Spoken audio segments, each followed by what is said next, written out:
వినిపింపచేసి అత్యున్నతంగా మీ నామాన్ని హెచ్చించుకున్నామా యేసు నామంలో అడిగి వేడుకుంటున్నాము తండ్రి. ఆమేన్. వచ్చిందాం. క్రీస్తునందు ప్రియ దేవుని బిడ్డలందరికీ యేసుక్రీస్తు వారి శ్రేష్టమైన నామంలో అందరికీ వందనాలు తెలియజేస్తున్నాను. మరొక ప్రాముఖ్యమైన ఆరాధనలోకి దేవుడు మనకిచ్చిన ఈ ప్రవేశాన్ని బట్టి నేను ప్రభుని ఎంతో స్తుతిస్తున్నాను. మరి దినన పరిశుద్ధ గ్రంథంలో దేవుని యొక్క వాక్యము యొక్క లేఖనాలు మనం చూసినప్పుడు, బైబిల్ చదువుతున్నప్పుడు నిజంగా ఇవి చివరి దినాలు అని మనం గుర్తించుకోక తప్పదు.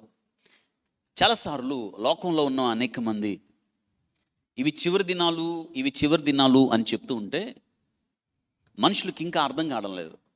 అంటే వాళ్ళ ఉద్దేశం ఏంటంటే, మా తాతల దగ్గర నుంచి మేము వింటున్నాం కదా, మా తాతల దగ్గర నుంచి కూడా ఇవే విషయాలు చెప్తున్నారు. ఏమనంటే, ఇదిగో ప్రభు వచ్చేస్తున్నాడు అని చెప్పేవాళ్ళు చెప్తూ ఉన్నారు. కానీ లోకం ఎప్పుడు ఉన్నట్టే ఉంది. లోకంలో మార్పు ఏమి లేదు. పుట్టేవాళ్ళు పుడుతున్నారు, ఎదిగేవాళ్ళు ఎదుగుతున్నారు, చనిపోయేవాళ్ళు చనిపోతున్నారు. లోకం ఎప్పుడు ఉన్నట్టే ఉంది అని చాలామంది దేవుని వాగ్దానాలను వారు అంతగా పట్టించుకోవడం లేదు.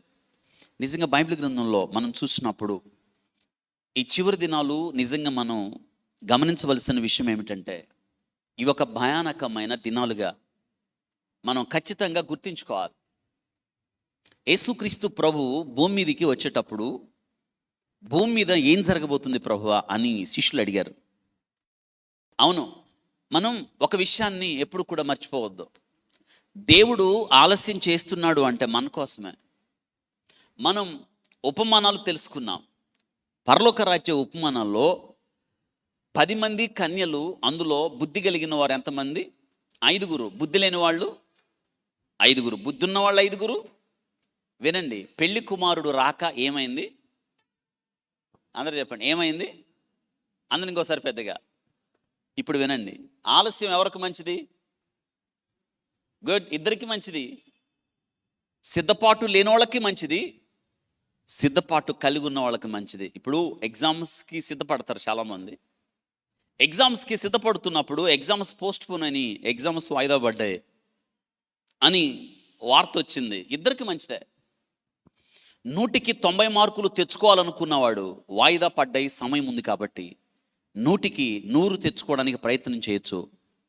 ఒకవేళ సరిగ్గా చదవలేదు అని పరీక్షల గురించి భయపడితే ఈసారి ఈ సమయాన్ని సద్వినియోగం చేసుకోవచ్చు. పేతురు భక్తుడు జ్ఞాపకం చేస్తున్నాడు, ఆయన తన వాగ్దానములను గురించి ఆలసించేవాడు కాదు. కానీ అంతటా అందరూ ఏం పొందాలి? మారు మనసు పొందాలి. అందరూ చెప్పండి, అందరూ ఏం పొందాలి? మారు మనసు పొందారా? నూతన జన్మ పొందారా? రక్షణ పొందారా? రక్షణ పొందకపోతే ప్రాముఖ్యం ఇక్కడే రక్షణ పొందాలి అని నేను జ్ఞాపకం చేస్తున్నాను. మారు మనసు పొందాలి. నేటి దినాన చాలామందికి, పుట్టు క్రైస్తవులుగా చలామణి అవుతున్న అనేకులకు మారు మనసు తెలియదు.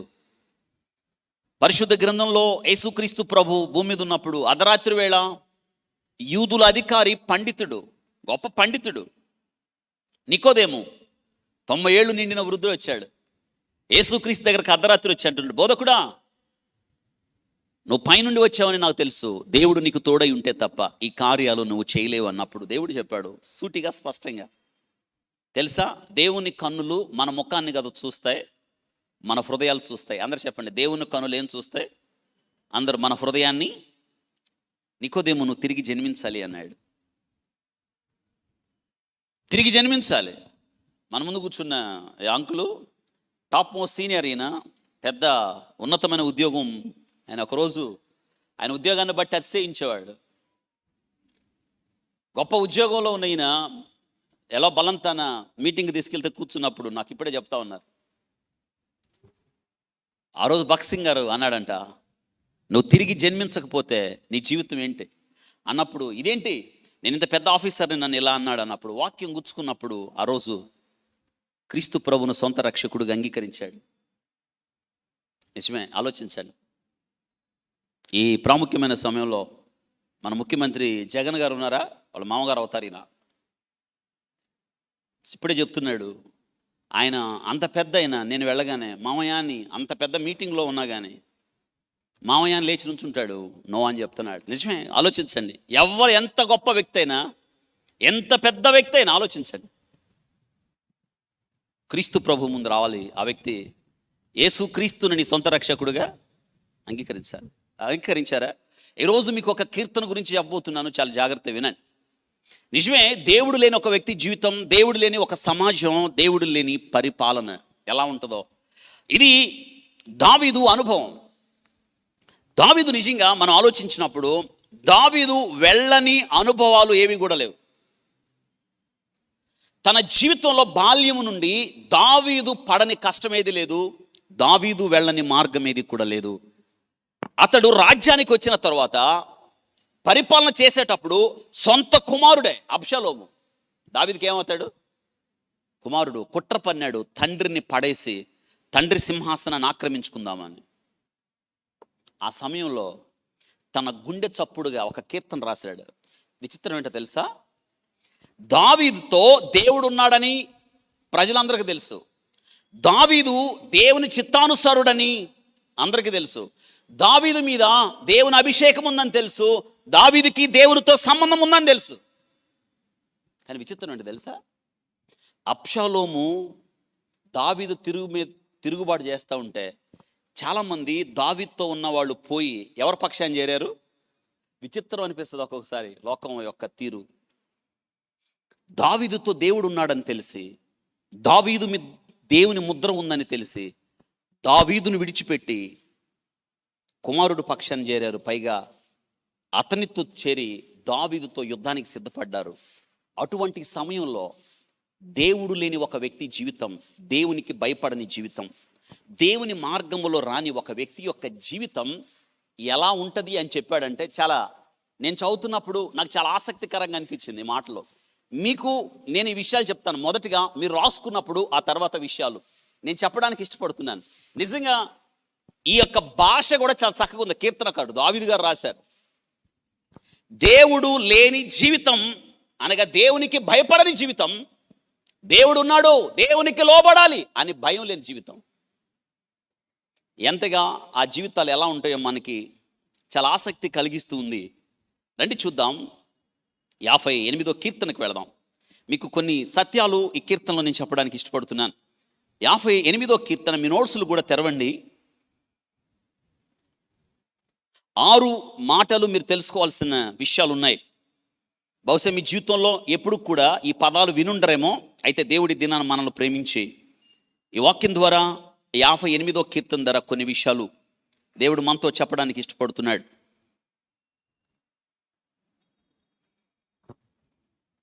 58వ కీర్తన 6 నుండి 9 వచనాలు మనం చదివినప్పుడు కొన్ని ప్రాముఖ్యమైన విషయాలు. ఈ కీర్తన గమనించండి, దుష్టుని యొక్క అంతం మీ నోట్స్లో రాసుకోండి. 58వ కీర్తన తన కుమారుడైన అబ్షలోము తిరుగుబాటు చేసినప్పుడు దావీదు రాసిన కీర్తన. 58వ కీర్తన దావీదు రచించాడు.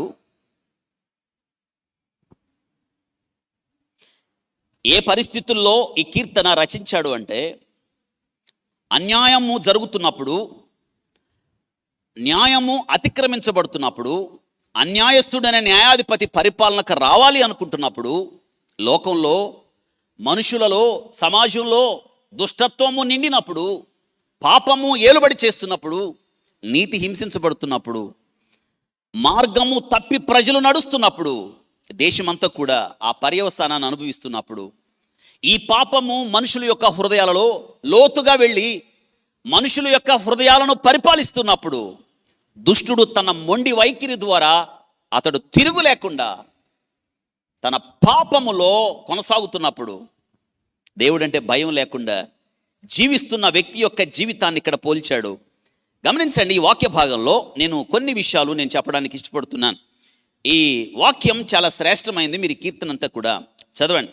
కొన్ని మాటలు నేను చదవడానికి ఇష్టపడుతున్నాను. 6 నుండి 9 వచనాలు మనం చూద్దాం. దేవా, వారి నోటి పండ్లను విరగగొట్టుము, దుష్టుల నోరు పళ్ళు విరగొట్టు ప్రభువా, నువ్వు న్యాయం తీర్చు అంటున్నాడు. మన జీవితాల్లో కూడా చాలాసార్లు మీకు గుర్తొస్తుందా? అన్యాయానికి గురైన రోజులు ఉన్నాయి, అక్రమానికి గురైన రోజులు ఉన్నాయి.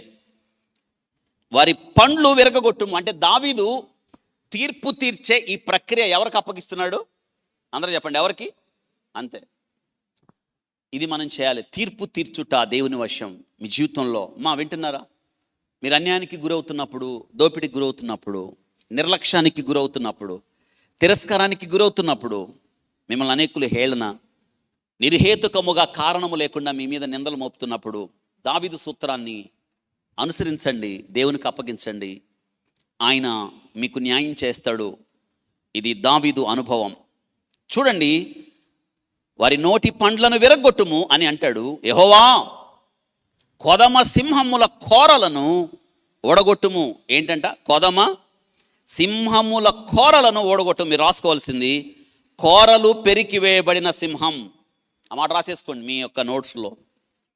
దేవుని న్యాయ తీర్పు ఎలా ఉంటుందంటే, దేవుడు లేని దుష్టుడు ఎలాంటి వాడంటే కోరలు పెరికివేయబడిన సింహం. ఆ మాట రాసేసుకోండి. ఏంటి? కోరలు పెరికివేయబడిన.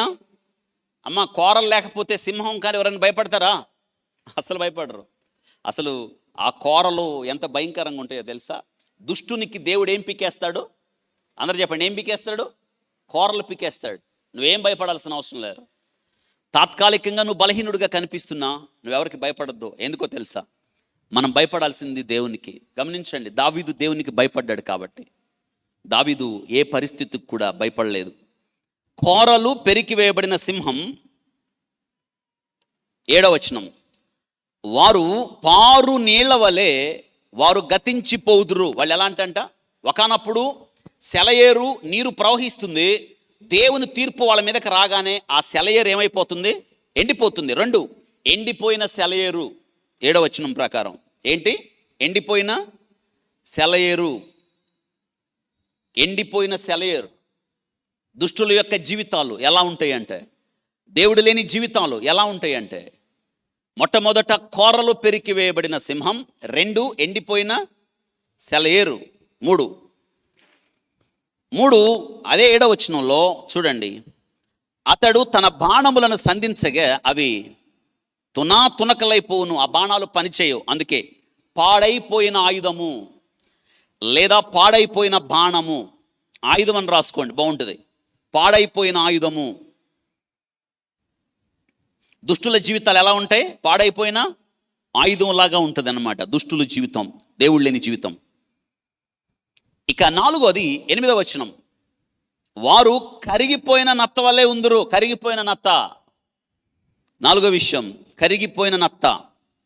ఎట్లా కరిగిపోయిన నత్తలు చూశారు కదా? చూసారా? చూడటం ఏంటి, వండుకుంటామంటారా? అవి కూడా ఉండేవాళ్ళు ఉన్నారు, అవి కూడా తినేవాళ్ళు ఉన్నారు. నత్తలు తెలుసా? మీకు ఒక విషయం చెప్పాలి. నత్త దేనిలో ఉంటుంది? సో చూడండి ఎలా యాక్టివేట్ అయిపోయారు మీరు. ఇప్పుడు దాకా డల్గుండి నత్తలు అనగానే, నత్త దేనిలో ఉంటుంది? షెల్లో ఉంటుంది, లోన్ ఉంటుంది. ఏంటది? నత్త బయటికి రాదు, తను దాచుకుంటుంది. ఇంకొక విషయం, మీరు చూస్తే కొన్ని నత్తలు ఆ గుల్లలో నుండి బయటికి రాకుండా లోనే కరిగిపోయి అంతర్ధానం అయిపోతాయి. దుష్టుల జీవితాలు కరిగిపోయిన నత్తలాగా ఉంటాయి. ఆ మాట రాసుకోండి, కరిగిపోయిన నత్త. 8వ వచనం, వారు కరిగిపోయిన నత్త. ఎన్ని వచ్చినాయి మొత్తం? 4. మొట్టమొదటిది కోరలు పెరికివేయబడిన సింహం, 2 ఎండిపోయిన సెలయేరు, 3 పాడైపోయిన ఆయుధం, 4 కరిగిపోయిన నత్త, 5. మళ్ళీ 8వ వచనం, వారు కరిగిపోయిన నత్త అన్నాడు సూర్యుని చూడని గర్భస్రావము వలె. ఏంటంట? సూర్యుని చూడని గర్భస్రావము. పడిపోయిన పిండం అని రాసుకోండి స్వచ్ఛమైన తెలుగులో. పడిపోయిన పిండము రాశారా? పడిపోయిన పిండం. ఇక 6వది చివరిది 9వ వచనాన్ని చదివినప్పుడు, 9వ వచనాన్ని చూద్దాం. మీ కుండలకు ముళ్ళకంపల సెగ తగలక మునిపే అది పచ్చిదైనను ఉడకనిదైనను ఆయన దాన్ని నెగరగొట్టుచున్నాడు. ఉడకని అన్నము, ఉడకని ఆహారం. రైట్? ఎవరు రాసుకున్నారు? ఉడకని అన్నము. ఎన్ని వచ్చినాయి మొత్తం? ఉడకని అన్నం ఎవరైనా తింటారా? బియ్యం అన్నా తింటాం కానీ ఎస్ఆర్ నో? ఏమ్మా బియ్యం తింటున్నారా? బియ్యం మట్టి రెండు కలుపుకొని తింటున్నారా? బియ్యం తింటున్నారా? బియ్యం అన్నా తింటాము, లేదా అన్నం అన్నా తింటాం, మధ్యలో స్థితంగా ఉంటుంది. ఏంటది? ఉడకని. ఎవరన్నా తింటారా? 6 విషయాలు దేవుని న్యాయ తీర్పును గురించి చెప్పాడు ఇక్కడ.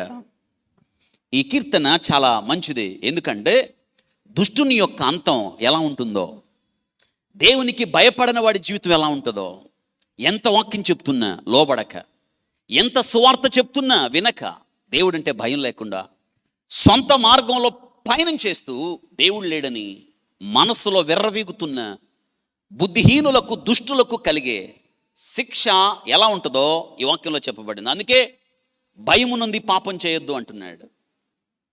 భయం కలిగి ఉండాలి మనం. దేవుడు ఉన్నాడన్న భయం. భయం లేకపోతే ఎలాగా?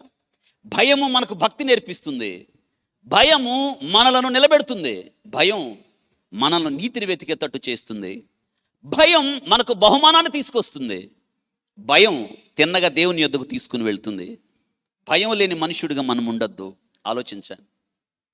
ఇది మనం చాలాసార్లు మర్చిపోతాం. ఈ కీర్తన దావీదు స్వయానుభవం.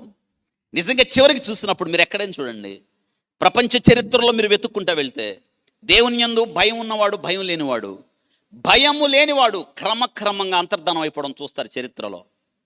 ఒక పక్క సౌలు కుటుంబం, ఒక పక్క దావీదు కుటుంబం. దావీదు కుటుంబం అంతకంతకు వర్ధిల్లెను. దేవుడు తోడై ఉన్నాడు. దావీదుకు దేవునికి భయపడుతున్నాడు కాబట్టి. సౌలు కుటుంబం అంతకంతకు, చెప్పండి ఏమని రాయబడింది? నీరసిల్లెను. అందరు చెప్పండి ఏమైంది? దేవుడు లేని జీవితాలు నీరసం, నిస్సత్తువ, భారం. ఈ కీర్తన చాలా విలువైంది మనకి. మనం చూడండి, 2 జీవితాలను మనం బేరుజు వేయచ్చు. దేవుని యందు భయమున్న జీవితం, దేవుని వాక్యాన్ని హృదయంలో పెట్టుకొని, అనగా ఇదే దావీదు అంటాడు, ప్రభువా నేను పాపము చేయకుండా నీ వాక్యాన్ని, ధర్మశాస్త్రాన్ని నా హృదయంలో దాచుకున్నాను, నా కళ్ళెదుట ఉంచుకున్నాను అన్నాడు. ఒక్కటే, మనం దేవుని వాక్యం మన హృదయంలో ఉంటే మనం పాపం చేయం. ఈరోజు మనం పాపం వైపు పరుగులు తీస్తున్నాం, పాపాన్ని వెతుక్కుంటూ వెళ్తున్నామంటే కారణం ఏంటంటే దేవునికి మనం భయపట్టలేదంటే వాక్యము లేదు మన దగ్గర. ఈ సత్యాన్ని తెలుసుకోవాలి మనం. ఈ కీర్తన రాయబడిన సందర్భం ఏమిటంటే మీ అందరికీ తెలుసు, దావీదు గొప్ప రాజు కదా. ఇజ్రాయేలీల్లో దావీదు అంత రాజు ఎవరు కూడా లేరు. దావీదు దేవుని చిత్తానుసారుడు. దావీదు కోరుకుంటే దావీదు రాజు అవ్వలేదు. దావీదు రాజు అవ్వాలని ఎవరు కోరుకున్నాడు? దేవుడు కోరుకున్నాడు. దేవుని ఉద్దేశాలు నెరవేర్చువాడు. దేవుని ఉద్దేశాలు నెరవేర్చువాడు. ఇది మనం గుర్తుపెట్టుకోండి. అందుకే దేవుడు సాక్ష్యం చెప్పాడు దావీదు గురించి, నా చిత్తానుసారుడైన మనుష్యుడు, నా ఉద్దేశములు నెరవేర్చువాడు అని. బాగుంది పరిపాలన సాగుతుంది. దావీదు సింహాసనం మీద కుమారుడు కన్నేశాడు. ఆ కన్నేసిన వాడే అబ్షలోం. ఎంతగా అంటే ఎన్ని కుయుక్తులు ప్రదర్శించాలో అబ్షలోము అన్ని కుయుక్తులు ప్రదర్శించాడు. అబ్షలోముకి 2 గొప్ప ఆధిక్యతలు ఉన్నాయి. ఏమిటి అంటే, అబ్షలోము దావీదు కుమారుడు. ఇశ్రాయేలీలందరిలో అబ్షలోము అంత అందగాడు ఎవరు కూడా లేరు. మొట్టమొదటి అసెట్. రెండో అసెట్ ఏంటంటే, ఈ అబ్షలోముకి దేవుడు మంచి హెయిర్ ఇచ్చాడు. అటువంటి వెంట్రుకలు ఎవరికి కూడా లేవు. ఇంకొక మాట, ఈయనకున్న ఇంకొక అసెట్ ఏంటంటే, ఈ అబ్షలోముకి మంచిగా మాటల ద్వారా ఇతరులను తన దారిలోకి తెచ్చుకోగలడు. ఇతనుకున్న గొప్ప ఆధిక్యత దావీదు కొడుకు. దావీదు సింహాసనం మీద కన్నేశాడు. పథకం అంతా రచించాడు. రహస్యంగా ఏం చేశాడు తెలుసా? అతడు కుట్ర ప్రారంభించాడు. విచిత్రం ఏంటంటే, దావీదు దేవుని సేవకుడని తెలుసు అందరికీ. దావీదు దేవుని అభిషిక్తుడని తెలుసు, దావీదుతో దేవుడు ఉన్నాడని తెలుసు, తెలిసి కూడా రోజు ఇతడు వస్తున్నాడు, అబ్షలోము తన తండ్రి ఆ పరివారానికి వస్తున్నాడు, బయట నుంచి ఉంటున్నాడు. అందరూ తీర్పు తీర్చడానికి దావీదు దగ్గరికి వెళ్తున్నారు. బయటకు వచ్చే వాళ్ళతో మాట్లాడుతూ అంటున్నాడు, మీకు మా తండ్రి తీర్పు తీర్చాడా? లేదయ్యా, తీర్చలేదు. ఎందుకు? మీకు మా నాన్న న్యాయం తీర్చాడో, నేనైతే న్యాయం తీరుస్తా, నా పక్క చేరతారా? సహజంగా న్యాయమే తీర్చాడు దావీదు, అన్యాయస్తుడికి న్యాయం చేస్తాడా? ఇప్పుడు ఈయన పక్క చేరిందంతా ఎవరు? దావీదు న్యాయము తీర్చిన వాడే వాళ్ళకి అన్యాయంలాగా అనిపించి తన పక్కన చేరారు. నా పక్క చేరండి, మీకు న్యాయం తీరుస్తాను అని ఏం చేశాడో తెలుసా? వచ్చిన వాడిని వచ్చినట్టు కౌగిలించుకుంటూ చెయ్యి చాచి ముద్దు పెట్టుకుంటా ఉన్నాడు. ఈ ముద్దు పెట్టుకోవడం వెనక కపటం ఉంది, ఈ ముద్దు పెట్టుకోవడం వెనక కుట్ర దాగుంది. మనుషులకు తెలియక ఇటు పక్క చేరేవాళ్ళు ఎక్కువ మంది అయిపోయారు. ఎటు పక్క? అబ్షలోము పక్క. ఇక్కడ కుట్ర చేస్తున్నాడని తెలిసి, వినండి, కుట్ర చేస్తున్నాడని తెలిసి పెద్దలు, ఆ రాజ్యంలో పెద్దలు అబ్షలోము దగ్గరికి వెళ్ళారు. వెళ్ళి, అబ్షలోము, నీవు మీ నాన్నతో యుద్ధానికి తలపడుతున్నావు, నీ వల్ల కాదు, మీ నాన్నతో పెట్టుకోవద్దు, మీ నాన్నతో దేవుడు ఉన్నాడు. వాళ్ళు చెప్పిన మాట, దేవుని సన్నిధి మీ తండ్రితో ఉంది. గతంలో చేసిన యుద్ధాలు ఒకసారి గుర్తు తెచ్చుకో. మీ నాన్నతో తలపడతావా? మీ నాన్నతో యుద్ధం చేస్తావా?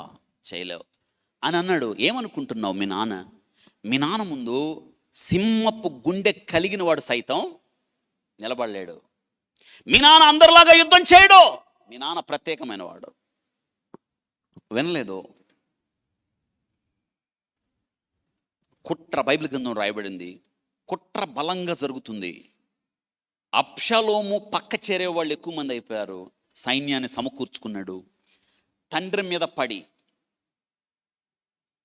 తండ్రిని చంపి రాజ్యాన్ని ఆక్రమించాలన్న కుట్ర పన్నాగంతో బయలుదేరాడు. ఈ సంగతి దావీదుకు తెలిసింది.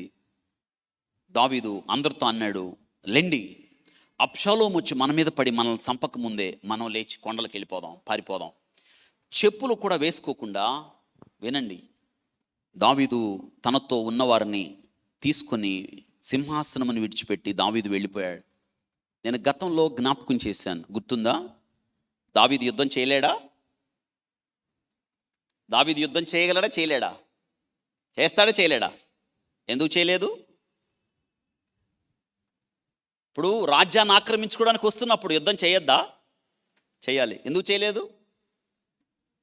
పోనీ ఇలా అనుకుందాం, కుమారుడు కాకుండా వేరే వాళ్ళు యుద్ధానికి వచ్చారనుకుందాం, దావీదు యుద్ధం చేయడా? అసలు అంత ధైర్యం ఉందా దావీదు మీదకి రావడానికి?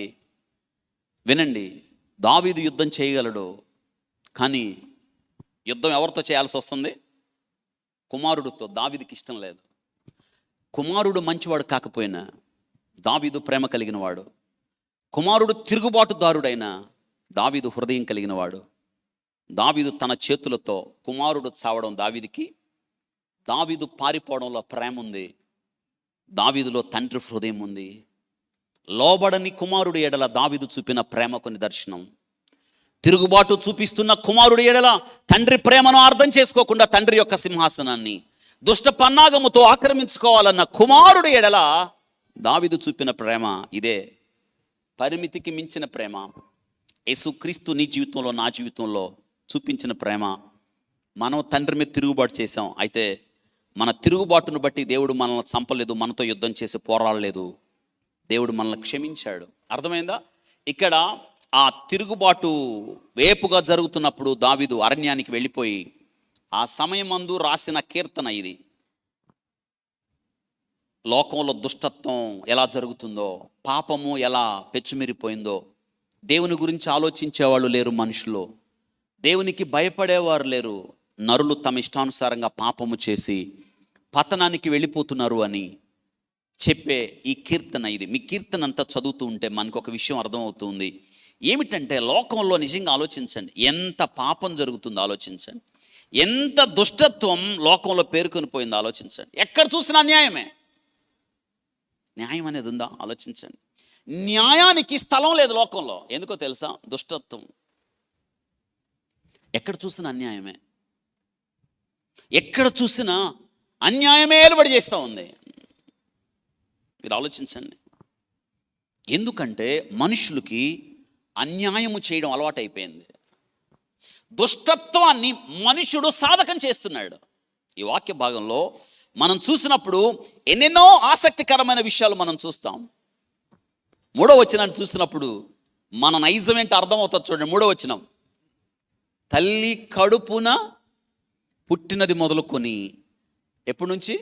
తల్లి కడుపున పుట్టినది మొదలుకొని భక్తిహీనులు విపరీత బుద్ధి కలిగి ఉందురు. అబ్బా, ఏ బుద్ధి? అందరూ చెప్పండి, ఏ బుద్ధి? విపరీత బుద్ధి. ఎప్పటి నుంచి? తల్లి కడుపున, కింద చూడండి, పుట్టిన తోడనే అబద్ధములాడుచు. అంటే పుట్టుకే మనకు ఒకటి నేర్చుకున్నాం. ఏం చేయడం? మనం చెప్పండి, ఏం చేయడం? అబద్ధములు ఆడడం. అందరూ చెప్పండి, ఏం చేయటం? అబద్ధములు ఆడటం. చూసారా పిల్లలు, నువ్వేం నేర్పాల్సిన అవసరం లేదు. ఏంట్రా అబద్ధం ఆడుతున్నావని తెలుసా? పక్కకు పోతాడు, నేను ఎప్పుడు చెప్తాను కదా, మట్టి తినేస్తాడు, మూద్దు దుడుచుకొని వచ్చేస్తాడు. ఎవడు చెప్పాడు వాడి మూద్దు దుడుచుకోమని? నువ్వు చెప్పావా? లేదు, తినేసి వస్తాడు. నువ్వు అడుగు, తిన్నావా అంటే ఏమంటాడు? తినలేదు. అబద్ధాలు, పుట్టుకు తోడనే అబద్ధాలు వచ్చేసినాయి. జాగ్రత్త. దుష్టత్వం దేశం అంతా వ్యాపించింది. ఆ దుష్టత్వంలో మీరు ఉండొద్దు. ఎటు చూసినా పాప పానవాళ్ళు, ఆ పాపంలో మీరు ఉండొద్దు. ఆ పాపపు స్వభావం మనిషి జీవితంలో లోతుగా వెళ్ళిపోయింది. పాపం చేయడం మనిషికి అలవాటైపోయింది. మనిషి పాపము చేయకుండా ఉండలేడు. అయితే వీటన్నిటికీ దేవుడు తీర్పు తీరుస్తాడని జ్ఞాపకం చేస్తున్నాను. అందుకే ఈ వాక్య భాగంలో మీకు చెప్పిన విషయాలు చూసారా ఎలా ఉన్నాడంట మనిషి. చూడండి, ఎంత పాపం చేసినా మీరు ఆలోచించవలసిన విషయం, పాపమునకు తగిన శిక్ష ఖచ్చితంగా దేవుని దగ్గర ఉంది. అందుకే భయమునుంది పాపము చేయకుడి. న్యాయమైన తీర్పు ఉంది. అయితే ఏం జరిగిందో మీ అందరికీ తెలుసు. యుద్ధం వైపుగా జరిగింది. ఆ యుద్ధంలో అబ్షలోము ఏమయ్యాడు? చనిపోయాడు. దావీదు బహుగా ఏడ్చాడు. కుమారుడు చనిపోవడం దావీదుకి ఇష్టం లేదు. మన జీవితాల్లో కూడా అంతే. మనం చావడం దేవునికి ఇష్టం లేదు. మనం మారాలి, బ్రతుకులు మారాలి, జీవితాలు మారాలి. యేసుక్రీస్తు బిడ్డలుగా బ్రతకాలి, నీతిమంతులుగా బ్రతకాలి, పరిశుద్ధులుగా బ్రతకాలి, యథార్థంగా బ్రతకాలి, లోకాన్ని ప్రభావితం చేసేవారిగా బ్రతకాలి, కేవలం ఆ దేవునికి ఇష్టలుగా బ్రతకాలి. ఆ బ్రతుకి అర్థం, ఆ బ్రతుకుకి అర్ధసహితంగా మనం బ్రతకాలి. చూసారా, గొప్ప భవిష్యత్తు ఉన్నవాడు. అయ్యో, అబ్షలోము మీద దావీదు ఎన్నో ఆశలు పెట్టుకున్నాడు. నా ప్రియ కుమారుడా అబ్షలోము, నువ్వు చనిపోయావా? చనిపోతే ఏడుస్తున్నాడు, గుండెలు బాదుకొని ఏడుస్తున్నాడు. ఎందుకు చచ్చిపోయావురా? నువ్వు తిరుగుబాటు చేసి చచ్చిపోయావు కదా, దుష్టత్వం నిండి చచ్చిపోయావు కదా, పాపం చేసి చచ్చిపోయావు. ఎందుకురా నీకు ఆ మరణం? నీకు నేను కదా కావాలి, నా సింహాసనం కావాలా? నీ తండ్రిగా నా ప్రేమను అర్థం చేసుకోలేదు. అబ్షలోము అంటున్నాడు, నీకు బదులుగా నేను చచ్చిపోయి ఉంటే బాగుండేదిరా. ఎంతమంది తండ్రులు ఏడుస్తున్నారు తెలుసా అలాగా? మాట వెనుక పాడైపోయినప్పుడు, పాపాన్ని అనుభవిస్తూ లోకంలో కలిసిపోతున్నప్పుడు, ఆ దినాన దావీదు గుండె పగిలే తట్టి ఎలా ఏడ్చాడో నేటి దినాన లోబడనొల్లని ప్రజల వైపు దినమెల్లా చేతులు చాచి పిలుస్తున్నాడు నిన్ను నన్ను. చూడండి, అబ్షలోము జీవితం ఎలా ఉంది అంటే, మొట్టమొదట కోరలు పెరికి వేయబడిన సింహం. ఈరోజు నీకు కోరలు కొద్ది కాలమే ఉంటాయి. వింటున్నారా? చాలామంది లోకంలో దేవుళ్ళు లేని వాళ్ళు ఎలా ఉంటారు తెలుసా? నాకు ఎదురు లేదు, నేను ఏదైనా చేస్తా. కోరలు కొద్ది కాలమే ఉంటాయి. మీరు ఆలోచించండి, సింహం కోరలతో చీల్చేసిద్ది. దుష్టుని కోరలు, పాపము ద్వారా బలమైన ఈ కోరల్ని దేవుడు ఏం చేస్తాడు? పెరికివేస్తాడు. మీరు ఆలోచించండి, ఓ పెద్ద ఆయన భయంకరుడు ఎంతోమందిని చంపాడంట. ఎంతోమంది, ఆయన పెద్ద రౌడీ షీటర్, ఆయన మీద ఎన్నో కేసులు ఉన్నాయంట. ఆయనతో ఒక సందర్భంలో మాట్లాడాల్సి వచ్చింది. ఆయన స్థితి ఎలా ఉంది అంటే, మంచం మీద ఉన్నాడు, చివరి దశలో ఉన్నాడు, గుర్తుపట్టలేని స్థితిలో ఉన్నాడు. ఆయన మెడలో, ఆయన వెన్నెముకలో 2 బుల్లెట్లు కూడా ఉన్నాయి. నేను ఆయన కలిశాను ఒక సందర్భంలో.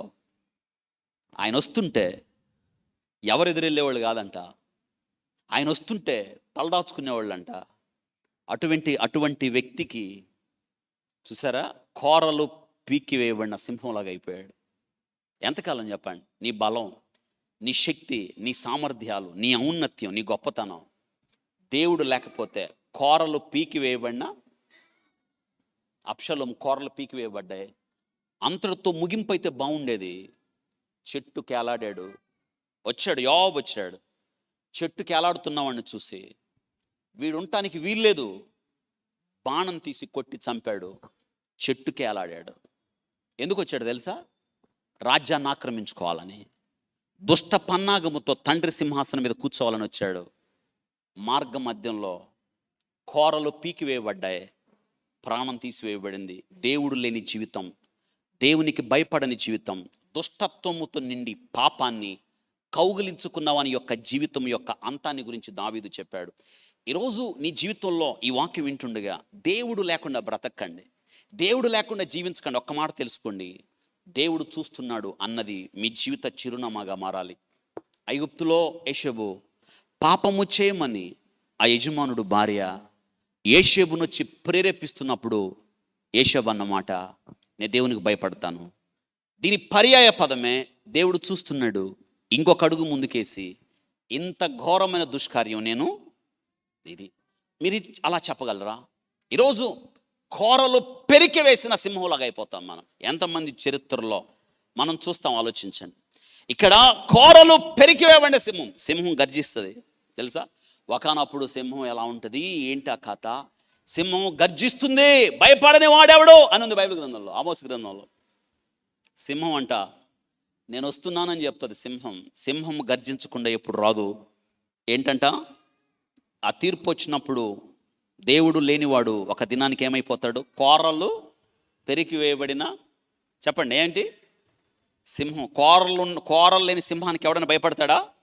నువ్వు. రెండోది, ఎండిపోయిన సెలయేరు. ఆ వాక్య భాగం నిజంగా ఎంత చక్కగా రాశాడు చూడండి. 7వ వచనంలో అంటున్నాడు, వారు పారు నీళ్ల వలె. ఒకనప్పుడు నీళ్లు పారాయి, కానీ ఇప్పుడు ఆ నీళ్ళు ఏమైనా ఎండిపోయాయి. అమ్మ, ఎండిపోతున్నారా? కారణం ఏంటి? ఎండిపోయిన జీవితం కలిగి ఉన్నావా? లేదు. నువ్వెప్పుడు పారే సెలయేరుగా ఉండాలి. దేవుని కోరిక అది, దేవుని యొక్క వాంఛ. నువ్వెప్పుడు ఆ నీరు పారే సెలయేరుగా ఉండు, అనేక మందిని దప్పిక తీర్చే వ్యక్తిగా ఉండు. అనేకులు నీ సెలయేరు దగ్గరికి రావాలి, నీటిని తాగి దప్పిక తీర్చుకోవాలనిపిస్తున్నాను. నత్త చూడండి, ఒకనప్పుడు, ఇప్పుడు తింటున్నారు నత్తలు తినేవాళ్ళు కాదు, నత్తలు అలాగే వదిలేసేవాళ్ళు. చూడండి, నత్తలో అవి షెల్స్ ఉంటాయి చూసారా, చుట్టూ వాటికి గులలు ఉంటాయి. వాటిలో నత్త చూడండి, అందులో ఆ షెల్లే కనిపిస్తుంది మనకి. మనం చాలా జాగ్రత్తగా చూస్తే ఆ షెల్లో ఎక్కడో ఒక చోట నత్త కరిగిపోయిన ఆనవాళ్ళు కనిపిస్తాయి. బయటికి ఏం కనిపిస్తుంది? దాన్ని ఏమంటారు? షెల్ని తెలుగులో ఏమంటారు? గవ్వ. చూడండి, అదొక్కటే కనిపించింది మీకు, ఇంకేం కనిపించదు. దాన్ని పరిశీలనగా చూస్తే అందులో ఒకనప్పుడు ఏముంది? నత్తుంది, అది కరిగిపోయింది. తెలుసా?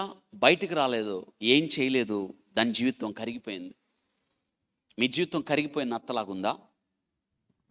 అబ్షలోము జీవితం కరిగిపోయాడు, పాపంలో కరిగిపోయాడు, తండ్రి మీద తిరుగుబాటు చేయడంలో కరిగిపోయాడు, దుష్టత్వం చేయడంలో కరిగిపోయాడు. తన జీవితంలో కుళ్ళు కుతంత్రాలు మోసంతో కరిగిపోయాడు. తన జీవితం నాశనం అయింది. కరిగిపోయిన నత్త. ఈరోజు ఆలోచించండి, కరిగిపోయిన నత్త మనకేం జ్ఞాపకం చేస్తుంది? ఆలోచించండి. దేవుడు లేని జీవితం దుష్టుని యొక్క అంతం. దుష్టుడు అంతే కదా. ఒక దుష్టునిపై జాగ్రత్త వినండి, దేవుని తీర్పు రాకుండా పోదు. కరిగిపోవడం అంటే అర్థం ఏంటంటే వృధా అయిపోవడం.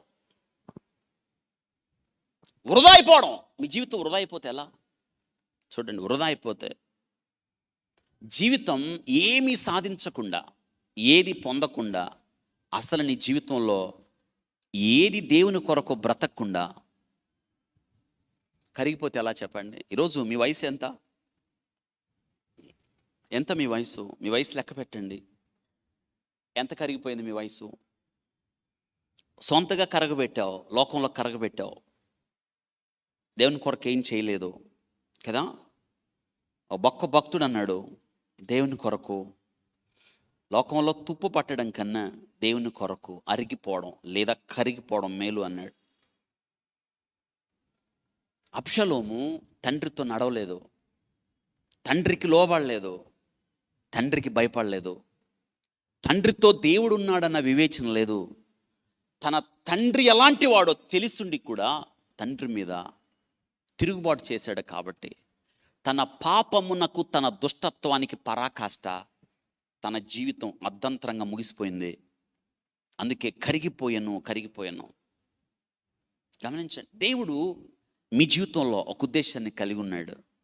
నువ్వు కోరలు పెరికివేయబడిన సింహంగా ఉండొద్దు, పాడైపోయిన సెలయేరుగా ఉండొద్దు, పాడైపోయిన ఆయుధంగా ఉండొద్దు, కరిగిపోయిన నత్తగా అంతకన్నా ఉండొద్దు.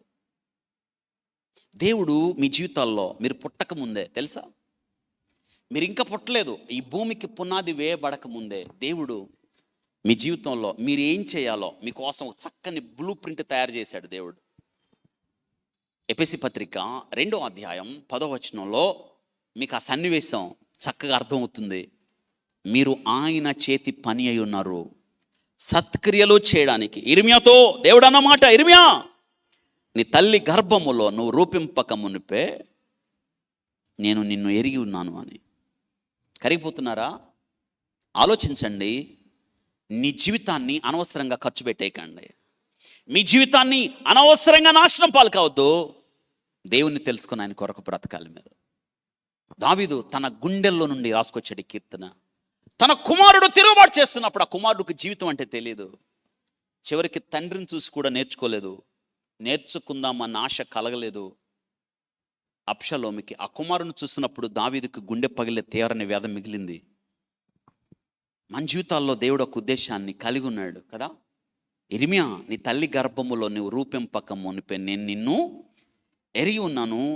బాప్తిస్మిచ్చి యోహాను గురించి రాయబడిన మాటలో, చక్కని మాటలో ఏంటో తెలుసా? దేవుని యొద్ద నుండి పంపబడిన ఒక మనుష్యుడు. అదే సమయంలో దేవుని యొద్ద నుండి పంపబడిన మరొక మనుషుడు ఉన్నాడు, ఆయన సంసోను.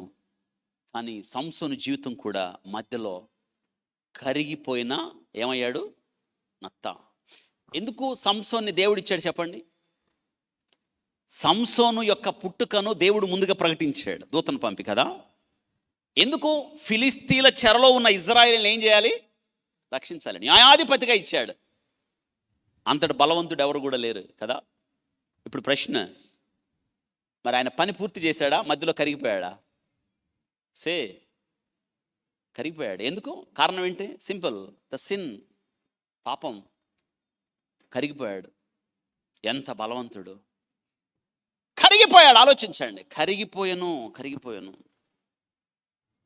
ఎంత బలవంతుడు! ఏంటి కథ? పచ్చి గాడి దవడ ఎముకతో ఎంతమందినండి? 1000 మందిని చంపినవాడు కరిగిపోయాడు. ఒక్క పాపం ఆయన్ని కరగబెట్టేసింది. ఒక్క పాపం చాలు. ఆలోచించండి, ఒక్క పాపం చాలు, ఒక్క పాపం చాలు మనం కరిగిపోవడానికి. అందుకే మన శరీరంలోకి ప్రవేశించేది చిన్న పాపమే. పాపాల్లో చిన్న పాపము పెద్ద పాపం ఉండవు. జాగ్రత్త. చూపుల ద్వారా ప్రారంభమైన ఈ పాపం హృదయంలో గూడు కట్టుకొని పతనానికి తీసుకుని వెళ్తుంది. అందుకే భయం నుండి పాపం చేయొద్దు. నిజమే అండి, నేటి దినాన అనేక మంది యవనస్తులు వారి జీవితాన్ని పాడు చేసుకుంటున్నారు. వాళ్ళకు ఒక హెచ్చరిక. నేటి కాలం మీరు చేసే పనులు ఆనందం కలిగించవచ్చు, సంతోషం కలిగించవచ్చు, మీ కళ్ళకి ఇంపుగా ఉండొచ్చు. నన్ను ఎవరో చూడటం లేదులే అని అనుకోవచ్చు. లేదు, దాని పర్యవసానం నువ్వు అనుభవించాల్సిందే. దేవుడు చూస్తున్నాడు, గుర్తుపెట్టుకోండి. మీ తల్లిదండ్రులు మోసం చేయొచ్చు, మీ పక్క వాళ్ళు మోసం చేయొచ్చు, మీ టీచర్స్ని మోసం చేయొచ్చు, దైవ సేవకులను మోసం చేయొచ్చు. విచిత్రం ఏంటో తెలుసా? నువ్వు అనుకోవచ్చు నువ్వు మోసం చేసుకుంటున్నావు అన్న సంగతి నీకు తెలియదు. ఈరోజు ఈ వాక్యం ద్వారా నేను జ్ఞాపకం చేస్తున్నాను. నాకు నిన్నటి దినాన పేరు గుర్తులేదు. నాకు హైదరాబాద్ నుంచి ఒక టీచర్ ఫోన్ చేసింది. హైదరాబాదులో ఆమె పరిస్థితి నిజంగా హృదయ విదారకం. పెరాలసిస్ వచ్చింది.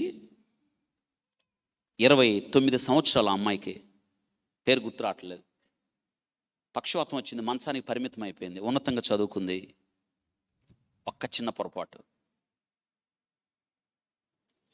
పరిచయమైన వ్యక్తిని నమ్మి వివాహం చేసుకుంది. గుండెలు బాదుకొని ఏడ్చాడు వాళ్ళ నాన్న. వద్దమ్మా, నువ్వు చదువుకున్నావు, మన కుటుంబం అది కాదు, నా మాట విను, నా మాట విను, వద్దు. తండ్రిగా కాళ్ళు పట్టుకుని బ్రతిమలాడినా, తండ్రి కాళ్ళు పట్టుకొని ఆ అమ్మాయిని బతిమలాడితే కాళ్ళు విదిలించుకొని వెళ్ళింది. ఏ కాళ్ళు విదిలించుకొని వెళ్ళిందో ఇప్పుడు ఆ అమ్మాయికి ఆ 2 కాళ్ళు పనిచేయటం లేదు. మంచం మీద ఉంది ఆ అమ్మాయి. ప్రేమించి ఇష్టపడి పెళ్లి చేసుకున్న భర్త వదిలేసి వెళ్ళిపోయాడు, వేరే అమ్మాయిని చేసుకున్నాడు. 29 సంవత్సరాలు, 3 సంవత్సరాలుగా జీవోత్సవంలో బ్రతుకుతుంది మంచం మీద. ఆ అమ్మాయి అంటది, అన్నా ఈ కాళ్ళు మా నాన్న పట్టుకున్నాడు, మా నాన్న లేడు, చనిపోయాడు, మా నాన్న దేవుని దగ్గరికి వెళ్ళాడు, ఏ కాళ్ళు అయితే మా నాన్న పట్టుకున్నాడు ఆ కాళ్ళు నాకు పనిచేయటం లేదు. పైగా నన్ను ఇక్కడ నుంచి లేపమని ప్రార్థన చేయొద్దు, ఇక మంచం మీదే ఉంటా నేను, కానీ నా తప్పు తెలుసుకున్నాను, దేవుని కొరకు బ్రతుకుతాను. ఆ అమ్మాయి జీవితం కరిగిపోయిన నత్తలాగా అయిపోయింది. ఎంతో భవిష్యత్తు కలిగిన అమ్మాయి గుండెలు పగిలేటట్టు ఏడుస్తుంది. అమ్మాయి ఈ కాళ్ళు మా నాన్న పట్టుకున్నాడు, మా నాన్న మాట వినలేదు. ఈరోజు ఈ వాక్యం వింటున్నాను. నువ్వు ఎంతమందిని ఏడిపిస్తావో ఒకసారి ఆలోచించండి. మీ అమ్మ ఏడ్చింది నీ కోసం, మీ నాన్న ఏడ్చాడు, మీ బంధువులు ఏడ్చారు కదా, మీకోసం దైవజనుడు ఏడ్చాడు. వింటున్నారా మాటలు? వినండి. మీకు ఇప్పుడు చెప్పే మాటలు ఏముందిలే వీడు చెప్పే మాటలు అనుకోవచ్చు. లేదు లేదు లేదు, నువ్వేదైతే విత్తుతావో అది కోస్తావు. ఈ సంగతి దావీదు కీర్తనలో చెప్తున్నాడు.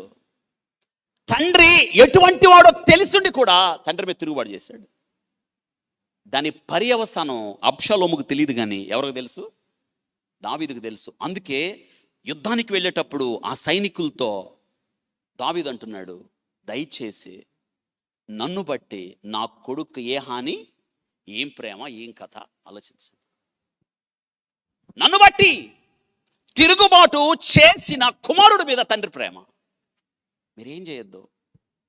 యోవాబు సైన్యాధిపతి, యోవాబు అందరితో చెప్పాడు, సైన్యాధిపతి దావీదు ఆజ్ఞ ఇచ్చాడు, యుద్ధానికి బయలుదేరుతున్న వాళ్ళందరూ వినండి, అబ్షాలోము యుద్ధం చేస్తున్నా అబ్షాలోముని మీరేం చేయొద్దు, ఇది దావీదు ఆజ్ఞ. అబ్షాలోము మీ మీద యుద్ధానికి వచ్చినా అబ్షాలోముని ఎవ్వరూ యుద్ధం చేయొద్దు, అబ్షాలోముతో యుద్ధం చేసిన బ్రతికించండి, మిగతా వాళ్ళని చంపండి కానీ ఎవరిని చంపొద్దు. చెప్పండి, ఎవరిని చంపొద్దు అని ఎవరు చెప్పారు ఆ మాట? దావీదు. దావీదు వినికిడిలో యోవాబు చెప్పాడు. యోవాబు సైన్యాధిపతి. సైన్యం అంతా బయలుదేరింది. యుద్ధం జరుగుతున్నప్పుడు ఒక సైనికుడు, అతడు కన్సర్ గాడిద మీద వస్తూ ఉన్నాడు. ఎవరు? అబ్షాలోం. వస్తున్నప్పుడు మీకు తెలుసు కదా, మస్తేకు వృక్షాలు అవి పొదలుగా ఉంటాయి. ఈయనకి చెప్పాను కదా, చాలా అందమైనడు, జుట్టు ఎక్కువ. ఆ కన్సర్ గాడిద మీద వస్తున్నప్పుడు జుట్టు ఎగురుతా దానికి పట్టుకుంది. దేనికి? మస్తక వృక్షం పొదల్లాగా ఉంటాయి. జుట్టు అందుకు అతుక్కుపోయింది, కిందన్న కన్సర్ గాడిద వెళ్ళిపోయింది. ఏలాడుతున్నాడు. దేనికి? ఎవరు తీస్తారు? చుట్టూ సైన్యం మోహరించేసింది. అందులో దావీదు పక్షాన ఉన్న ఒక సైనికుడు చూశాడు. అరే అబ్షాలోం కదా. దావీదు చెప్పాడు, మన సైన్యాధిపతి చెప్పాడు, అబ్షాలోముని మీరు ఏం చేయొద్దు, పరిగెత్తుకుని వెళ్ళి యోవాబుకు చెప్పాడు. యోవాబు సైన్యాధిపతి. యోవాబుకు చెప్పాడు, ఇదిగో అబ్షాలోం నేను చూశాను, అబ్షాలోం చెట్టుకి ఎలాడబడుతున్నాడు అంటే యోవాబు ఏమన్నాడు తెలుసా? రే చంపకుండా ఎందుకు వచ్చావు? అరే నువ్వేగా చెప్పావు, ఏం చెప్పావు? చంపొద్దని చెప్పావు దావీదు ముందు. నువ్వు చంపకపోతే నేనే చంపుతానని వెళ్ళి ఏం చేశాడు తెలుసా? అసలు యోవాబు దావీదుకి మేనలుడు, రైట్? దావీదు అక్క కొడుకు కదా సైన్యాధిపతి. దావీదు అక్క కొడుకు యోవాబు అయినప్పుడు దావీదు కొడుకు యోవాబుకి ఏమవుతాడు చెప్పండి? బామర్ది అవుతాడు, అంతే కదా. నువ్వు చంపకపోతే నేను చంపుతాను వెళ్ళి ఏలబడుతున్నవాడిని. బాణం తీసుకొట్టి చంపాడు. అబ్షలోము జీవితం అర్ధంతరంగా కరిగిపోయిన నత్త. అందరు చెప్పండి ఏంటి? ఇంకోసారి పెద్దగా, కరిగిపోయిన నత్త. ఇదండి అబ్షలోము జీవితం. దేవుడు మన జీవితంలో ఒక జీవితాన్ని ఇచ్చాడు. అది నేను సంసోను జీవితం కూడా కరిగిపోయిన నత్త అయిపోయింది. అబ్షలోము కరిగిపోయాడు, భవిష్యత్తు ఉన్నవాడు. అందుకే దినాన ఈ శ్రేష్టమైన సమయంలో నేను మీకు జ్ఞాపకం చేస్తున్నాను. ఈ విషయాలన్నీ మనం యోచించిన మీదట, ఈ విషయాలన్నీ తెలుసుకున్నప్పుడు మనకి కొన్ని విషయాలు ఖచ్చితంగా తెలుసుకోవాలి. దానికి తర్వాత పడిపోయిన పిండము అన్నాడు 8వ వచనంలో. అవును, పడిపోయింది ఆ పిండం, ఇంకా దానికి జీవము లేదు అన్నాడు. 9వ వచనంలో సరిగా ఉడకని భోజనం అన్నము అన్నాడు. మీ కుండలు ముళ్ళ కంపలు సెగల తగలక ముందే సరిగా ఉడకని అన్నం. ఇదిన ఆలోచించండి. మనం నేర్చుకోవాల్సిన విషయం, మధ్యలో ఉన్నది కరిగిపోయిన నత్త, పడిపోయిన పిండం, సరిగా ఉడకని అన్నం. వీటన్నిటితో పోల్చాడు భక్తిహీనుని జీవితం, దుష్టుని జీవితం. ఇవి అన్నీ కూడా కోరలు పెరికివేయబడిన సింహం 1, ఎండిపోయిన సెలయేరు 2, పాడైపోయిన ఆయుధం 3, కరిగిపోయిన నత్త 4, పడిపోయిన పిండం 5, సరిగా ఉడకని అన్నం 6. ఇదంతా కలిపినప్పుడు ఒక మాట నేను జ్ఞాపకం చేస్తున్నాను, వీళ్ళందరూ దుష్టుల మీదకి దేవుడు పంపిన తీర్పు. అందుకే అంటున్నాడు, వాడు పుట్టిన తోడనే ఏం చేస్తున్నాడు? అబద్ధాలు ఆడుతున్నాడు. ఏ భేదము లేదు, అందరూ పాపము చేసి దేవుడు అనుగ్రహించు మహిమను పొందలేకపోతున్నారు అని.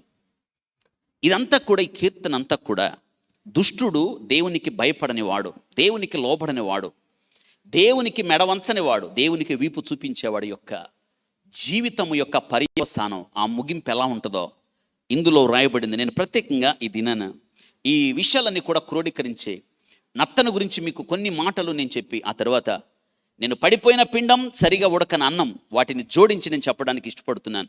చూడండి, ఇదంతా కూడా వీళ్ళంతా పాపాత్ములుగా గుర్తుగా ఉన్నారు. వీళ్ళందరూ కూడా ఈ ముగింపు, కోరలు, సింహం, ఎండిపోయిన సెలయేరు, పాడైపోయిన ఆయుధం, ఆ తర్వాత కరిగిపోయిన నత్త, పడిపోయిన పిండం, సరిగా ఉడకని అన్నం, వీళ్ళందరూ కూడా పాపాత్ములకు, దుష్టులకు గుర్తుగా ఉన్నారు. అవును, మనం నత్తను తీసుకుంటే, నత్త మీరు ఆలోచించండి, లేవియాకాండం 11:30లో గమనించండి, ప్రాకు పతిది అని ఉంది. స్నేయిల్, నత్త అపవిత్రమైన జంతువు. ఆ మాట రాసుకోండి, అపవిత్రమైన జంతువు. ఎందుకంటే it's belly footed animals. Belly footed, ప్రాకు ప్రతిది అన్నాడు లేవియాకాండం 11:30లో. Belly footed animals. ప్రాకుట అపవిత్రం, నత్త అపవిత్రమైంది. నిజమే, ఈరోజు మనం వాక్యం చూస్తాం. మనం నక్క, ఇది చూడండి, నత్త అపవిత్రం. ఎందుకు అపవిత్రం? మనందరం కూడా అపవిత్రమే. ఒక అపవిత్రుడు పవిత్రుడికి ఎప్పుడు మారుతాడు చెప్పండి? అపవిత్రుడు పవిత్రుడికి ఎప్పుడు మారుతాడు? ఏ భేదం లేదు, అందరూ చెప్పండి, అందరూ పాపము చేసి దేవుడు అనుగ్రహించు మహిమను పొందలేకపోతున్నారు. ఏం చేయాలి మరి? యేసుక్రీస్తు దగ్గరికి రావాలి. యేసుక్రీస్తు ప్రభు మాత్రమే మనకు చాలినవాడు ఆయన. అవును, అయ్యలారా, రక్షణ పొందడానికి నేనేం చేయాలి? పౌలు గారు చక్కగా చెప్పాడు, యేసునందు విశ్వాసం ఉంచు, అప్పుడు నీవును నీ ఇంటి వారు ఏమవుతారు? ఒక పాపి రక్షణ పొందడానికి ఒకటే మార్గం, యేసుక్రీస్తే మార్గం. నత్త అపవిత్రమైంది, పవిత్రం కాదు. నత్తను పోలిన జీవితం అంది. అవును కదా, పుట్టిన తోడనే అబద్ధాలు ఆడుతున్నాడు. పుట్టిన తోడనే. మీరు ఆలోచించండి, మన నైజం అదే. ఒక మాట, మనం పాపము చేయడం ద్వారా పాపాత్ములు కాలేదు, పాపాత్ములం కాబట్టి పాపం చేస్తున్నాం. నా మాటలు మీకు అర్థమవుతున్నాయా? మనము పాపము చేస్తున్నందువల్ల పాపాత్ములు కాలేదు. మనలో ఏ నైజం ఉంది చెప్పండి? ఏ నైజం? పాపపు నైజం ఉంది కాబట్టి పాపం చేస్తున్నాం. చిన్నపిల్లలకి అబద్ధాలు ఆడే నైజం వాడి రక్తంలో ఉంది, వాడి జన్యువుల్లో ఉంది. అందుకే వాడు పుట్టుకతోడనే అబద్ధములు ఆడుచు దారి తప్పిపోతున్నాడని వ్రాయబడ్డది దేవుని యొక్క వాక్యంలో. నత్త గమనించండి, అపవిత్రమైంది. నేను అపవిత్రమై ఉన్నాము. ఈరోజు దేవుడు లేని ఒక వ్యక్తి జీవితం అపవిత్రం.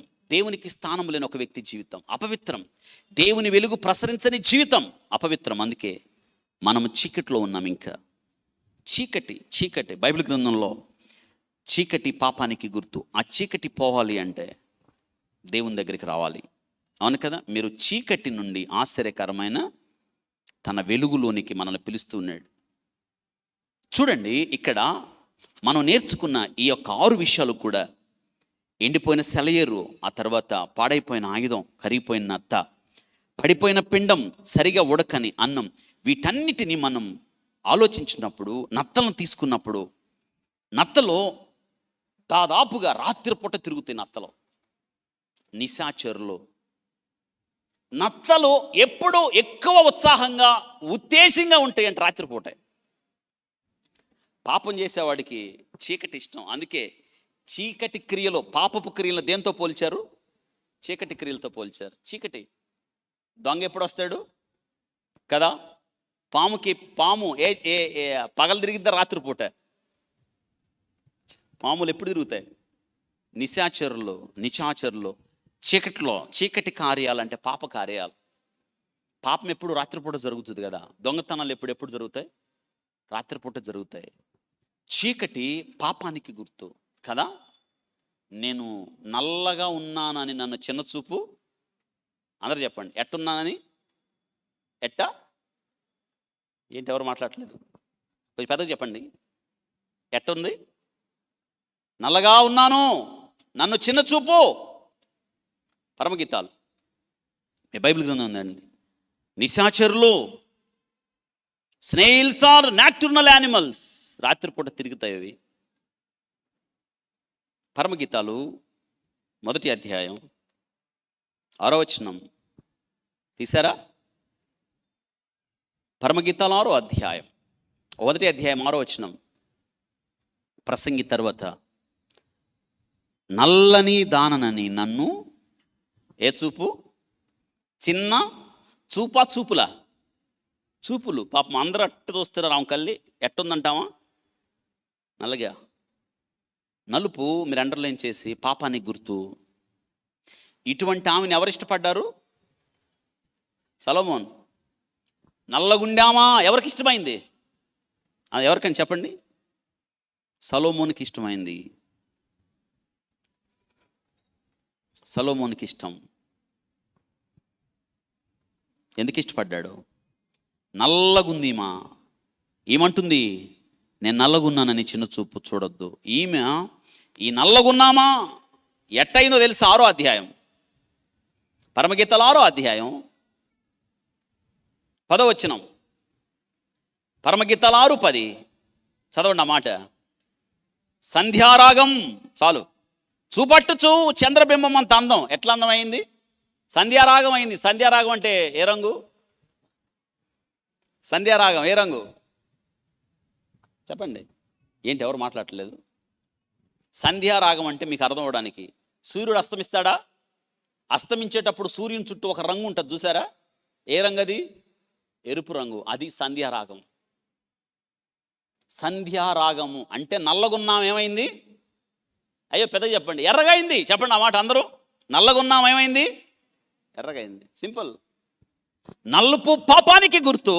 నల్లగున్న ఈమెని సొలొమోను ఇష్టపడ్డాడు. ఆమె ఎర్రగా అయింది. యేసుక్రీస్తు ప్రభు పాపములో ఉన్న నిన్ను నన్ను, పాపిగా నిశాచరిగా నత్తలాగున్న నిన్ను నన్ను తన రక్తంలో కడిగాడు. ఎర్రగా మారాం. నా ప్రియుడు రక్తవర్ణుడు, ధవళవర్ణుడు 10,000 మందిలో తిప్పదగినవాడు. వాక్యంలో మనం చూస్తున్నప్పుడు ఎన్నో విషయాలు మనం నేర్చుకుంటాం. వింటున్నారా? పాపం చేయడానికి అలవాటు అయిపోయిందా? రాత్రిపూట సంచరించే జీవులుగా మారారా? పాపం వైపు ఆకర్షితులు అవుతున్నారా? పరిశుద్ధ గ్రంథంలో రాయబడిన మాట. ఈ నత్తలో చీకట్లోనే ఉంటాయి. రాత్రిపూట ఎక్కువగా వేగంగా కదులుతాయి. రాత్రిపూటే బయటకు వస్తాయి. పగటిపూట అంతా ఆ షెల్లోనే ఉంటాయి. కానీ దేవుని వాక్యం సెలవిస్తూ ఉంది, మనమంట ఆయన రక్తంలో కడగబడ్డప్పుడు మనం ఎర్రగా మారాం. రాత్రి రోమపత్రిక 13వ అధ్యాయం మీ బైబిల్ గ్రంథంలో చూడండి. రోమపత్రిక 13వ అధ్యాయం 12వ వచనంలో, రాత్రి చాలా గడిచి పగలు సమీపంగా ఉన్నది కనుక మనము అంధకార క్రియలను విసర్జించి, అండర్లైన్, ఏ క్రియలని? చీకటి క్రియలను, అంధకార క్రియలను విసర్జించి తేజస్ సంబంధమైన యుద్ధోపకరణములు ధరించుకుందాము. అమ్మ వింటున్నారా? ఏటిని విసర్జించాలి చెప్పండి? చీకటి క్రియలను విసర్జించాలి, అనగా అంధకార క్రియలను విసర్జించాలి. మొదటి తెస్సలోని పత్రిక 5వ అధ్యాయం 5-6 వచనాలు కూడా, మీ అందరూ వెలుగు సంబంధులను పగటి సంబంధులై ఉన్నారు. మనము రాత్రి వారము కాము, చీకటి వారము కాము. కావున ఇతరుల వలె నిద్రపోక మెలకుగుండి మత్తులము కాక మనం పగటి వారమై ఉన్నాము. అండర్లైన్, పగటి వారము. అందరు చెప్పండి, రాత్రి వారం కాదు. మనం ఎవరమి? పగటి వారము. చీకటిలో తిరిగే నత్తలం కాదు, తెర వెనక కుట్ర చేసే అపశలోములము కాదు, దుష్టత్వం నిండిన హృదయాలు కాదు. మనం పగటి వారం. కరిగిపోయింది నత్త. ఈ దినాన వాక్యం వింటున్న నీవు తెలుసా, ఈ దుష్టులకి ఈడ చదువుకున్న ఈ జాబితాలో 6గురికి ఎంత చెప్పినా ఎనరీళ్ళు. కోరలు పెరికి వేయబడిన సింహం దగ్గర నుంచే సరిగా ఉడకని అన్నం లక్షణ కలిగిన ఈ దుష్టులు వినరో, నత్తలు వినలేవు. ఆ మాట రాసుకోండి, సరిపోద్ది. నత్తలు వినలేవు, చూడలేవు. అది గుర్తుపెట్టుకోవాలి. అందరు చెప్పండి, నత్తలు వినలేవు, వినవు. చూడండి, దేవుడు లేడు అని బుద్ధిహీనుడు అనుకుంటాడు. వాడికి ఎంత చెప్పినా వాడు వినడు, నత్తల్లాగా. 2, ఆ నత్తలు వినకపోవడం కాదు, సరిగా చూడలేవు. చెవి గలవాడు వినుగాక. వినుట శ్రేష్టం, వినుట విశ్వాసం, వినుట ఆరోగ్యం. వాడు వినడు, ఎంత చెప్పినా వినడు. నత్తలు సరిగ్గా చూడలేవు, కళ్ళుండి గుడ్డోళ్ళు అంతే. పూర్ ఐ సైట్ మనం చూస్తాం, వింటున్నారా? కానీ నత్తలో మనం చూసినప్పుడు, నత్తలు అంట, ఆ నత్తల జాబితాలో మనం 4 చూసాం. కోరలు పెరికి వేయబడిన సింహం కావచ్చు, ఎండిపోతున్న సెలయేరు, పాడైపోయిన ఆయుధం. ఇవి వాస్తవంగా మనం చూసినప్పుడు నత్తలు అవి ఎంత తింటాయో లెక్కలేదు. ఎప్పుడు అవి రాత్రిపూట అవి ఎప్పుడు కూడా తినటానే ఉంటాయి, తినడానికే బయటకు వస్తాయి. అంటే జీవిత పరమావధి ఈ నత్తలకి ఏంటంటే ఇంకేం పట్టదో. ఇంత పెద్ద విశాల ప్రపంచం ఉన్నదని నత్తలకు తెలియదు. దానికి తెలిసిందల్లా దేనిలో? ఆ యొక్క షెల్లో ఉండడం మాత్రమే తెలుసు. నత్తలో తిండిపోతులుగా మనం చూస్తాం.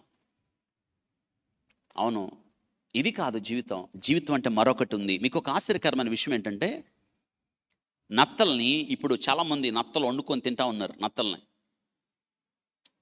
నత్తలకి ముందు తెలుసా, నత్తలు వండేవాళ్ళు ఎవరన్నా ఉంటే మీకు తెలుస్తుంది. ఏమేసి ఉడకబెడతారు అందులో? నత్తలు ముందు ఉడకబెడతారు కదా, ఆ షల్ అంద పెద్ద గిన్నెలో పోసి ఉడకబెడతారు కదా. ఏమేస్తారు అందులో? సాల్ట్. ఎందుకో తెలుసా? నత్తలకి సాల్ట్ అంటే పడదు, భయం. నత్తలకి అనగా కరిగిపోయిన నత్త, దుష్టులకి సాల్ట్ అంటే దేవుని యొక్క వాక్యం. మీరు లోకానికి ఉప్పు అయి ఉన్నారు. యేసుక్రీస్తు ఉప్పు, దేవుని యొక్క వాక్యమే ఉప్పు. రుచి లేని లోకానికి దేవుని యొక్క వాక్యం సారం ఇచ్చింది, ఉప్పునిచ్చింది. నత్తలు దుష్టులకి గుర్తు, నత్తలు పాపులకు గుర్తు. ఆ పాపులకు ఈ ఉప్పు అన్న దేవుని వాక్యం బద్ధ వ్యతిరేకం. మీరు చూడండి, నత్తలో మీరు ఎప్పుడైనా నత్త బతుకున్నప్పుడు ఆ నత్త బయటకు వచ్చి చూడదు. అది ఆ షెల్లో ఒక చిన్న డ్రాప్ ఉప్పు నీళ్ళు వేయండి, వెంటనే నత్త కొట్టుకులాడి చచ్చిపోద్ది. ఉప్పుకి నత్తకు పడదు, వెలుగుకి నత్తకు పడదు. నత్త దుష్టుడికి, పాపికి గుర్తుగా ఉంటే, దేవుని యొక్క వాక్యం అనే ఉప్పు దుష్టుడికి పడదు. ఈరోజు వాక్యం నిజంగా దేవుడు చూడండి ఎంత స్పష్టంగా మనం మాట్లాడుతున్నాడు. ఇంకా 2 మాటలు చెప్తాను నేను. ఈ కీర్తనలో దుష్టుడు వాడి జీవితకాలం అంతా ఎలా ఉంటాడు అంటే, వాడు వంకర మార్గంలో ప్రయాణం చేస్తాడు. వాళ్ళు అందుకే సర్ప సంతానమా, రాబో ఉగ్రతను తప్పించుకోవడానికి మీకు బుద్ధి చెప్పిన వాడు ఎవరు అనుంది. ఏ సంతానంతో పోల్చాడు? బాప్తీసం ఇచ్చే యోహాను వాళ్ళని సర్ప. ఎందుకు అంటే సర్పానికి ఉన్న బుద్ధులు వారికి ఉన్నాయి. సర్పము మీరు చూడండి, వంకరగా నడుస్తుంది. సర్పానికి ఎప్పుడు 2 నాలుకలు ఉంటాయి. సర్పంలో విషం ఉంది అని గుర్తుపెట్టుకోండి. సేమ్ అవే లక్షణాలు స్నేయిల్స్ వంకర మార్గంలో ప్రయాణం చేస్తాయి. వంకర టింకరగా నడుస్తాయి. సరైన దారి వాటికి తెలియదు. ఒక వ్యక్తి సరైన మార్గంలోకి రావాలి అంటే నేను అంటాను, ఆ వ్యక్తి వాక్యం దగ్గరికి రావాలి. నీ వాక్యము నా పాదములకు దీపమును, నా త్రోవలకు ఎలా ఉంది, వెలుగై ఉన్నది అని మనం చూస్తూ ఉన్నాం. నత్తలు, అందుకే మనం మన ప్రవర్తన అంతటి యందు కూడా ఆయన అధికారానికి ఒప్పుకోవాలి. సామెతల గ్రంథం 3:6 మనమంట మన ప్రవర్తన అంతటి యందు ఆయన అధికారాన్ని ఒప్పుకోవాలి. ఒప్పుకుంటున్నారా? అబ్షలోము తన మీద తన తండ్రి అధికారానికి ఒప్పుకోలేదు, లోబడలేదు. నత్తలాగా అతని జీవితం కరిగిపోయింది. ఆలోచించండి, నత్తలాగా ఉన్నారా మీరు? మీ జీవితాలు నత్తలో ఎప్పుడు కూడా చూడండి, అవి షెల్లోనే ఉంటాయి. ఆ షెల్లో ఆ ప్రపంచమే గొప్పది అనుకుంటుంది. దుష్టుడు కూడా అనుకుంటాడు, నేను చేసేదే వాస్తవం, నేను చేసేదే మంచిది, ఇది నా ప్రపంచం అని తన చుట్టూ ఒక ప్రపంచాన్ని కట్టుకుంటాడు. నత్తలు చురుగ్గా ఉండవు, కానీ ఈ అడుగు దాటిన తర్వాత ఇంకొక ప్రపంచ విశాలం అన్న సంగతి వాడికి తెలియదు. దేవుడు పిలిచిన వాడు వినడో, దేవుడు పిలిచిన వాడి చెవులు పనిచేయో, వాడి చూపు పనిచేయదు. అందుకే ఈ నత్తలో ఎప్పుడు కూడా ఆ షెల్లోనే ఉంటాయి. దాన్ని ఏమంటారంటే గూడు కట్టుకొని ఉంటాయి. ఆ గూళ్ళో నుంచి బయటికి రావు. కంఫర్ట్ జోన్ అంటారు. నత్తలు ఎప్పుడు సుఖ వలయము నుండి బయటికి రావు. ఆ మాట రాసుకోండి, సుఖ వలయము నుండి బయటికి రావు. బయటికి రావు. మీరు బయటికి రావటం లేదా? నువ్వు అనుకున్నది నిజం అనుకుంటున్నారమ్మా? కాదు, దేవుడు పిలుస్తున్నాడు బయటికి. నువ్వు బయటికి రావాలి. జీవితం అర్థం అవ్వాలి. దేవుని చిత్తానుసారంగా బ్రతకాలి. నీవు బయటికి రావాలి. Snails never come out from the comfort zone. సుఖాలయం నుండి బయటికి రా. మీకు ఒక విషయం తెలుసా? నువ్వు బయటికి రాకపోతే, ఆ షెల్లో ఉంటే, నువ్వు ఉన్నావో పోయావో ఎవరికి తెలీదు. ఉన్నావో కరిగిపోయా ఎవరికి తెలీదు. కరిగిపోయిన నత్త, నేను ఇంకొక మాట చెప్పి నేను ప్రార్థన చేస్తాను. నత్తలో జీవితకాలం అంతా దాక్కుంటాయి తెలుసా? ఎప్పుడు దాక్కోవడం. పాపం చేసేవాడు ఎప్పుడు దాక్కుంటాడు. దుర్మార్గమైన పనులు చేసేవాడు ఎప్పుడు దాక్కుంటాడు. అందుకే చీకటిని కోరుతాడు వాడు. పాపము చేసిన ఆదామవ్వలో ఎక్కడ దాక్కున్నారు? అవును, నత్త ఆ షెల్లో దాక్కుంటుంది. నత్త చివరికి తనకు తానే ఉపయోగపడదు. అబ్షలోము తనకు తనే ఉపయోగపడలేదు. కరిగిపోయిన నత్తలాగా, కోరలు పీకిన సింహంలాగా, ఎండిపోయిన సెలయేరులాగా, పాడైపోయిన ఆయుధంలాగా, పడిపోయిన పిండములాగా, సరిగా ఉడకని అన్నంలాగా ఏలాడబడ్డాడు. ఇది దుష్టుని యొక్క వైఖరి. ఈరోజు ఈ వాక్యం వింటున్నాను, నీవు ఆలోచించండి. నీకు నీవు ఉపయోగపడుతున్నావా?